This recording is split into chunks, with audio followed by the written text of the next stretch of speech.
Germanton multi speciality hospital, doctor Mir Jawad jar Khan, national award winner, senior orthopaedic surgeon and director of Germanton multi speciality hospital. इनके साथ most senior and well experience doctor की team आपकी खिदमत में रहेगी।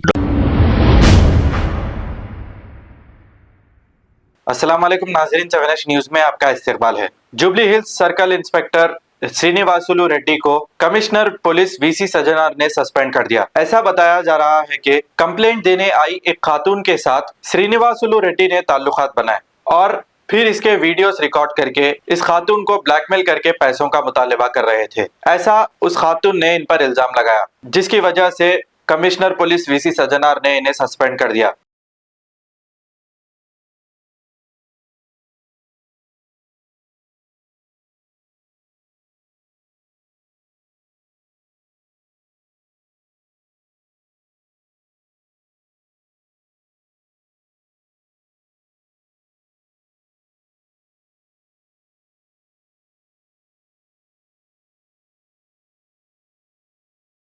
Germanton multi speciality hospital, doctor Mir Jawad jar Khan, national award winner, senior orthopaedic surgeon and director of Germanton multi speciality hospital. इनके साथ most senior and well experience doctor की team आपकी खिदमत में रहेगी। Doctor Wasif Azam, doctor Bharvi Chandori, senior cardiologist और दीगर स्पेशलिस्ट डॉक्टर की टीम खिदमत अंजाम दे रही है। Robotic surgery, advance cath lab, MRI, operation theatre, ICU, 2D ultrasound and pathology laboratory की 24 घंटे इमरजेंसी सर्विस के साथ अपने तमाम अमराज का मुकम्मल इलाज करवाइए। Germanten multi speciality hospital, opposite to pillar number 150, Attapur, Hyderabad. खबर है शहर की, खबर है गाँव की, खबर है सारी दुनिया की। 7H न्यूज पसंद आए तो लाइक कीजिए, शेयर कीजिए और सब्सक्राइब करना ना भूलें। 7H news.